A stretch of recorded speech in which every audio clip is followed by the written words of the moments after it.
Welcome back for episode 2 of Spooky Saturdays with the Stage Company. Once again, my name is Spector Ghoul, and just like last week, I will be guiding you through tonight's frightful festivities. Tonight we'll be featuring a spooky campfire story. We'll be teaching you how to make a devilishly delicious Halloween snack. We'll present a chilling tale from our old friend Edgar Allen Poe. And we'll have another frightening film review.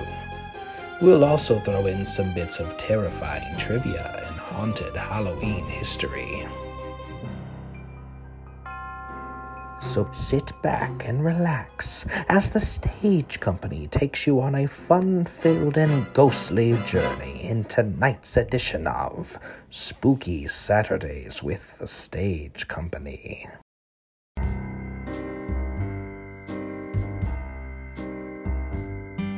Up first tonight, we join a late-night campfire and hear a chilling Halloween tale. So grab a blanket, turn off the lights, and prepare yourself for a scare as we get ready to tell you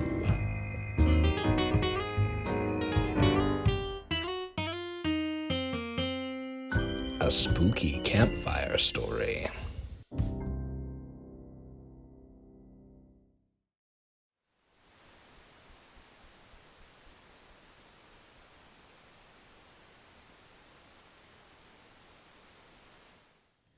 About 3 years ago, I used to live downtown of a major U.S. city.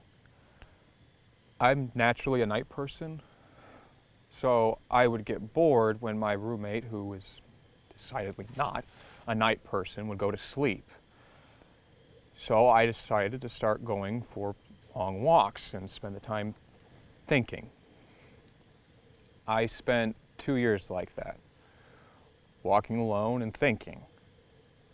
And I never once had any reason to be afraid. I used to joke with my roommate that even the drug dealers were polite. But all of that changed in a few moments one evening. It was Wednesday, somewhere between 1 and 2 in the morning, and I was walking near a police-patrolled park quite a ways from my apartment. It was a quiet night, even for a weeknight, with very little traffic and almost no one on foot. The park, as it was most nights, was completely empty. I turned down a short side street in order to loop back to my apartment when I first noticed him. At the far end of the street, on my side, was the silhouette of a man dancing. It was a strange dance, similar to a waltz, but he finished each box with an odd forward stride. I guess you could say he was dance walking, headed straight for me. Decided he was probably drunk. I stepped as close as I could to the road to give him the majority of the sidewalk to pass me by. The closer he got, the more I realized how graceful he was moving. He was very tall and lanky, wearing an old suit. He danced closer still, until I could make out his face. His eyes were open wide and wild, head tilted back slightly, looking off at the sky. His mouth was formed in a painfully wide cartoon of a smile. Between the eyes and the smile, I decided to cross the street before he danced any closer. I took my eyes off of him to cross the empty street. As I reached the other side, I glanced back, and then stopped dead in my tracks. He had stopped dancing and was standing with one foot in the street, perfectly parallel to me. He was facing me, but still looking skyward, his smile still wide on his lips. I was completely and utterly unnerved by this. I started walking again, but kept my eyes on the man. He didn't move. Once I had put about half a block between us, I turned away from him for a moment to watch the sidewalk in front of me. The street and sidewalk ahead of me were completely empty. Still unnerved, I looked back to where he had been standing to find him gone. For the briefest of moments, I felt relieved, until I noticed him. He had crossed the street and was now slightly crouched down. I couldn't tell for sure due to the distance and the shadows, but I was certain he was facing me. I had looked away from him for no more than 10 seconds, so it was clear that he had moved fast. I was so shocked that I stood there for some time, staring at him. And then he started moving toward me again. He took giant, exaggerated, tiptoed steps as if he were a cartoon character sneaking up on someone, except he was moving very, very quickly. I'd like to say at this point I ran away or pulled out my pepper spray or my cell phone or anything at all, but I didn't. I just stood there, completely frozen as the smiling man crept toward me. And then he stopped again, about a car length away from me, still smiling a smile, still looking to the sky. When I finally found my voice, I blurted out the first thing that came to mind. What I meant to ask was, "What do you want?" in an angry, commanding tone. What came out was a whimper. What? Regardless of whether or not humans can smell fear, they can certainly hear it. I heard it in my voice, and that only made me more afraid. But he didn't react to it at all. He just stood there smiling. And then after what I felt like was forever, he turned around, very slowly, and started dance walking away. Just like that. Not wanting to turn my back to him again, I just watched him go, until he was far enough away to almost be out of sight. And then I realized something. He wasn't moving away anymore, nor was he dancing. I watched in horror as the distant shape of him grew larger and larger. He was coming back my way, and this time he was running. So I ran too. I ran until I was off the side road and back onto a better lit road with sparse traffic. Looking behind me then, he was nowhere to be found. The rest of the way home, I kept glancing over my shoulder, always expecting to see a stupid smile, but he was never there.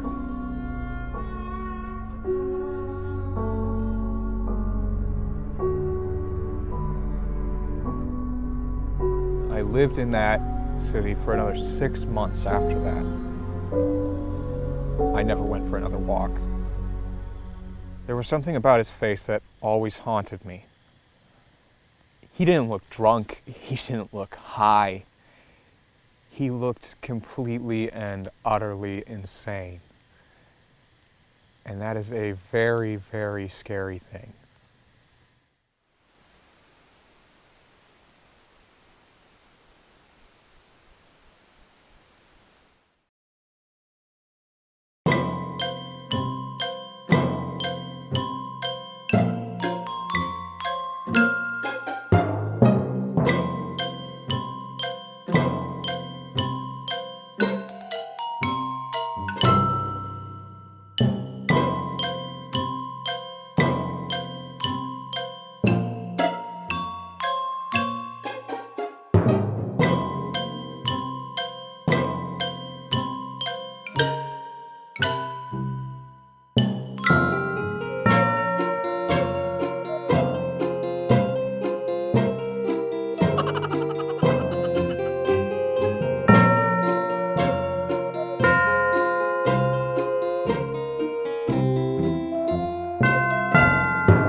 Now we're going to take a minute to hear about a terrifyingly terrific fundraiser that is currently happening at the Stage Company. Here to tell you more is the Stage Company's Vice President for Productions, Brandon McGee. Hey everyone! I hope you've been enjoying what you've seen so far in tonight's edition of Spooky Saturdays with the Stage Company. Now, before we continue on with tonight's episode, I just wanted to take a minute to let you know about a fundraiser that we currently have going on at the stage company. Now, toward the beginning of the coronavirus shutdown, the stage company went out and supported a variety of Southern Illinois businesses by purchasing a total of $1,500 worth of gift cards and certificates from those businesses. Now that some of those places are opening back up, we're raffling off all of the gift cards and certificates that we purchased. So we currently have about 10 packages that each contain $150 worth of various gift cards and certificates. Now, raffle tickets can be purchased by visiting the Stage Company website at www.stagecompany.org. Once you're on the website, go to the left side of the page and hover over About Us, and then click on Support Us. From there, you'll see information as to how to purchase raffle tickets, as well as how to make a general donation to the Stage Company. By participating in our raffle, you're not only supporting and giving much-needed funds to the Stage Company, but you're also helping out local businesses. Now, all raffle tickets must be purchased by 11:59 on October 31st, and we'll be drawing for the winners in November, so stay tuned. Now, speaking of staying tuned, let's get back to tonight's episode of Spooky Saturdays with the Stage Company. Back to you, Spector. Edgar Allen Poe was one of the most important and influential American writers of the 19th century. And tonight, we'll be featuring one of his most well-known poetic masterpieces, which made Poe world famous upon its publication in 1845. Since its publication, this poem has been frequently referenced throughout popular culture and remains one of the most famous poems ever written. So please sit back, relax, and enjoy Edgar Allan Poe's The Raven.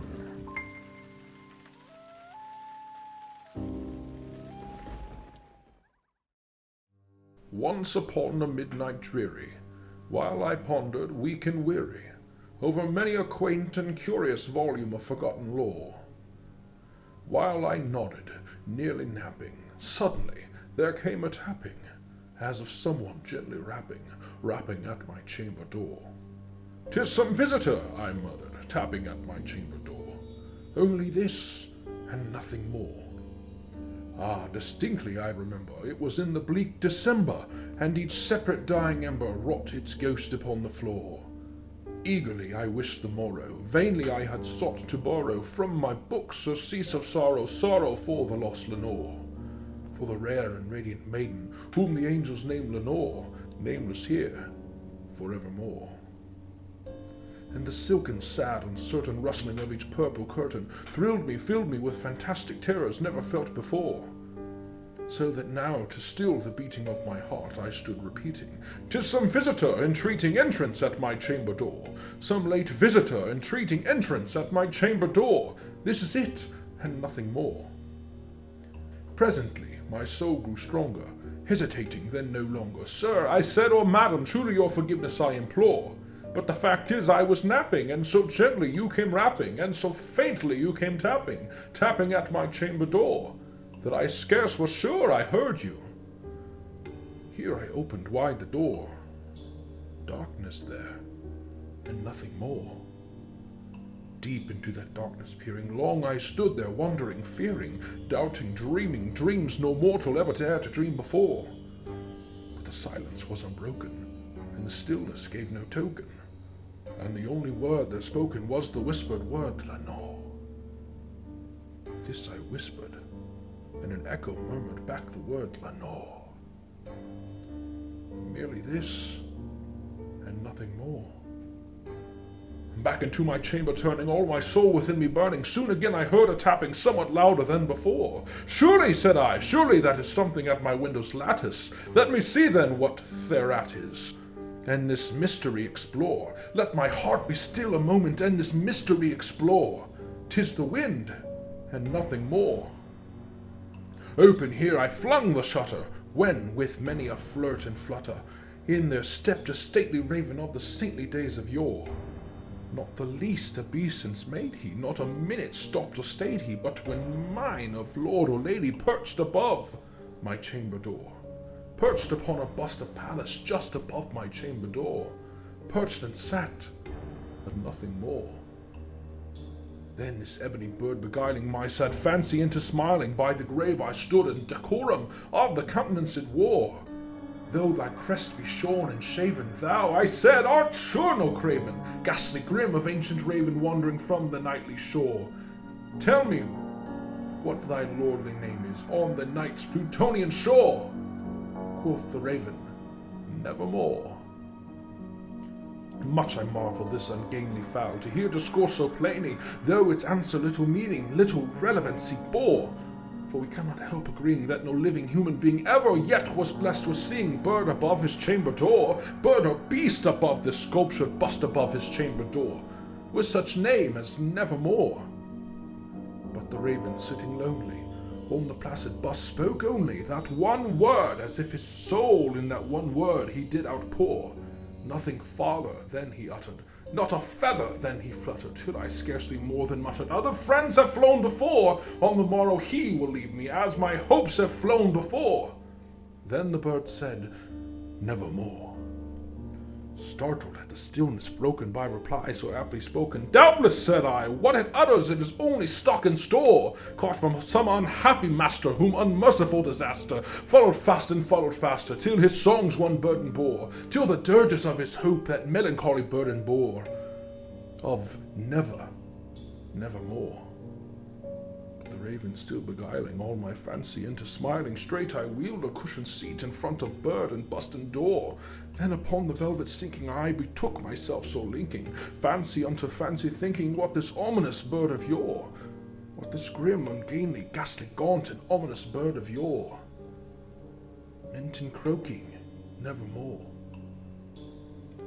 This I sat engaged in guessing, but no syllable expressing to the fowl whose fiery eyes now burned into my bosom's core. This and more I sat divining, with my head at ease reclining on the cushion's velvet lining that the lamplight gloated o'er, but whose velvet violet lining with the lamplight gloating o'er she shall press, nevermore. Then methought the air grew denser, perfume from an unseen censer, swung by seraphim whose footfalls tinkled on the tufted floor.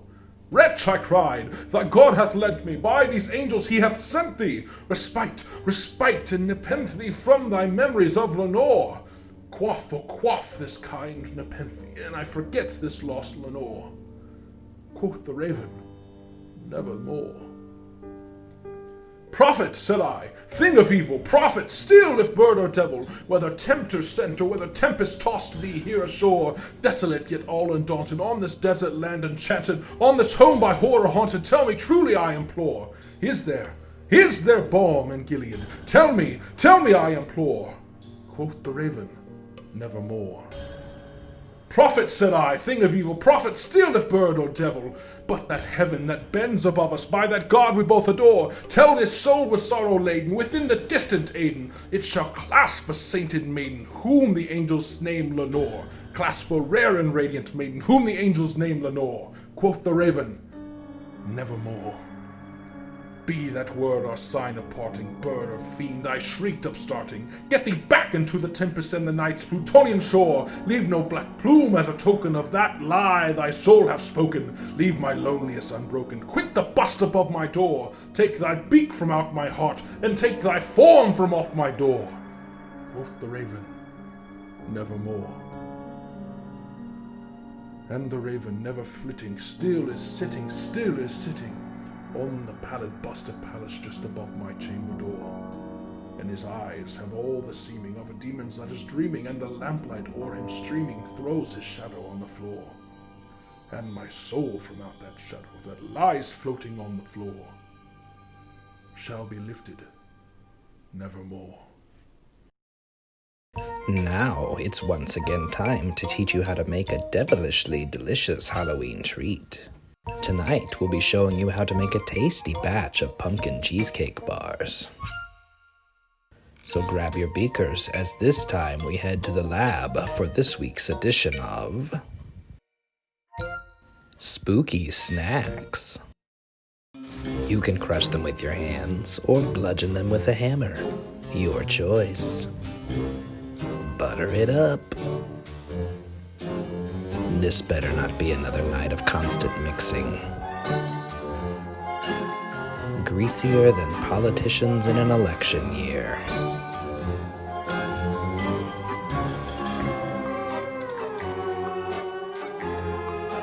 Spread it out now. Ooh, look at my purple gloves. Creamy.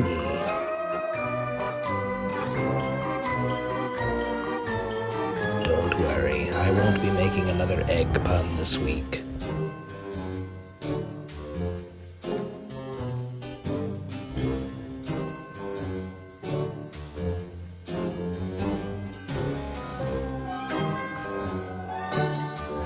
Vanilla makes everything better.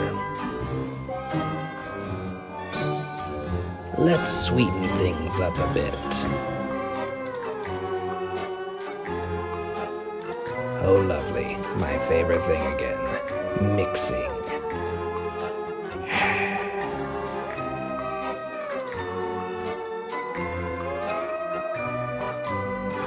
Don't pour it all in there.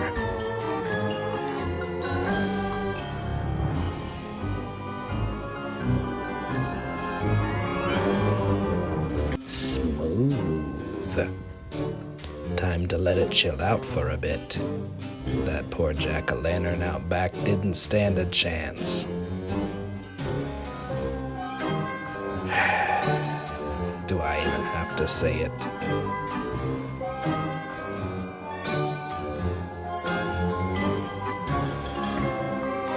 I'm just gonna put this right over there.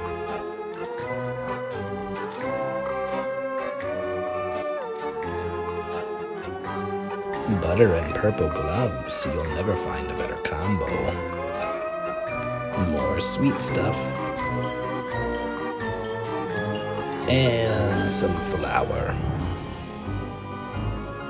Some synonym. Cinnamon. You get the point. Mixing 3, Spector 0. Flashing the sweet gloves again.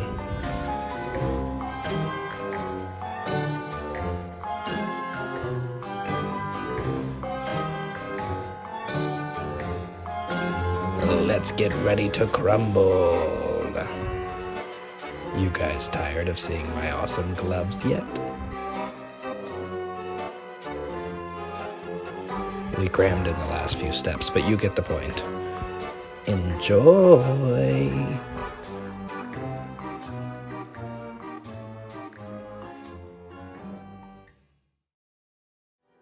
Once again, it's time to take a deeper look into the history behind another Halloween favorite.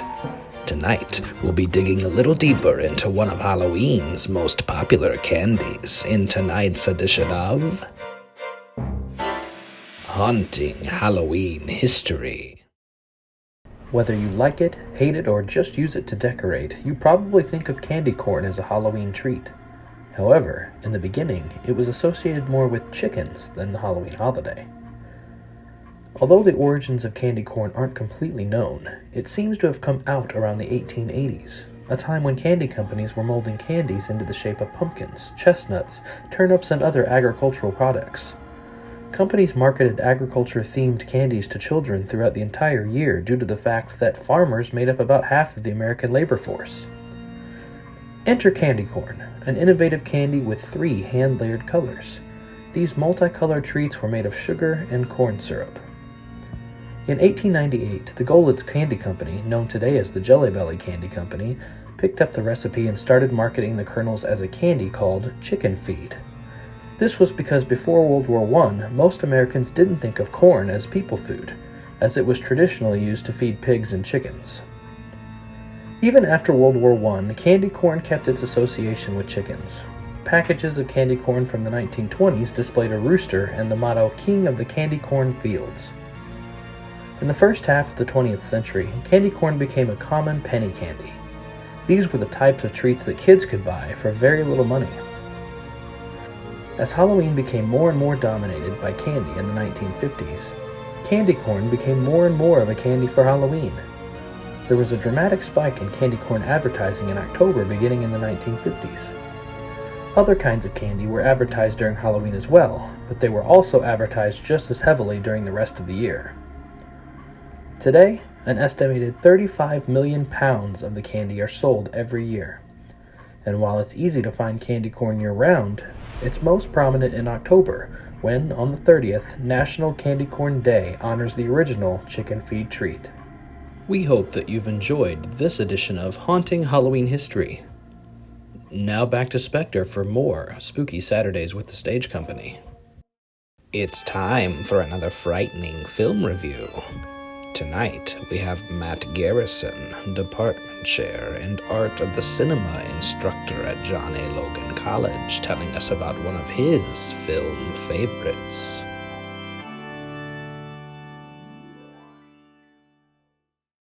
We all share something in common with Nolan Wright, the protagonist of the newly released psychological horror film Black Box, the directorial debut of Emmanuel Osei Kuffour. American viewers of this film find themselves stranded in the roundabout intersection of a global pandemic, a cratering economy, a climate crisis, and a political divide. Nolan Wright, on the other hand, finds himself awakening to the aftermath of a traumatic event that has left him a widowed amnesiac, so disabled that his school-aged daughter, Ava, must now care for him. Like Nolan, we feel lost in what was once so familiar. And like Nolan, we hope for a cure, a panacea that would right our upended world. For Nolan, played by Mamadou Ache, the opportunity for that cure comes early in the film, via an experimental treatment developed by a mad neuroscientist played by Felicia Rashad of Cosby Show fame. Her treatment utilizes the eponymous black box, a device that allows patients to access blocked memories. Not surprisingly, behind the locked door to Nolan's memories lurk some terrifying realizations, including uncertainties about the true nature of his relationship with his dead wife and their daughter. Osei Kuffour is bound to draw comparisons to Christopher Nolan's Memento and Jordan Peele's Get Out, though this film is much more modest in its ambitions than either of those career-launching juggernauts. And while it lacks both the stylistic bravado of Memento and the poignant commentary of Get Out, the direction is surprisingly self-assured, avoiding both art house temptations and digitized bluster. However, those same instincts that kept this film from being overly stylized or didactic also keep the film from being effectively terrifying or suspenseful. This shouldn't distract from the fact that Black Box hides at its core a fantastic twist, one that you never saw coming, though in hindsight seems deftly foreshadowed. And yet, the twist doesn't land like a punch to the gut, and the whole heft of Nolan's dire race to get out of his memories before they consume him permanently feels too light here. Black Box is one of 4 genre films being released on Amazon Prime this October as part of a partnership with Blumhouse, the studio responsible for the Paranormal Activity and Insidious franchises. Unfortunately, if you're poking around your streaming services looking for something that delivers the goods on jump scares, goopy gore, or unbridled terror, then Black Box is not the movie you're looking for.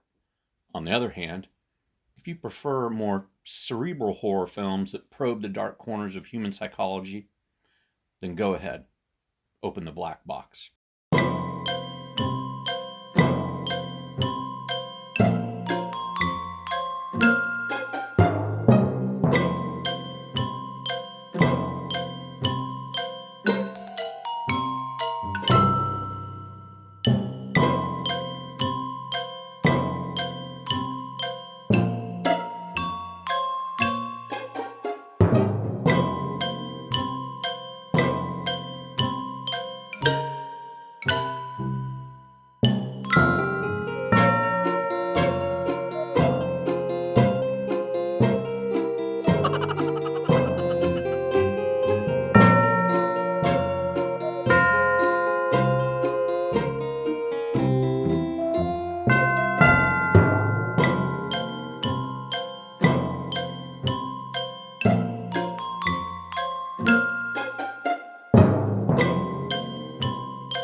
been watching Spooky Saturdays with the Stage Company.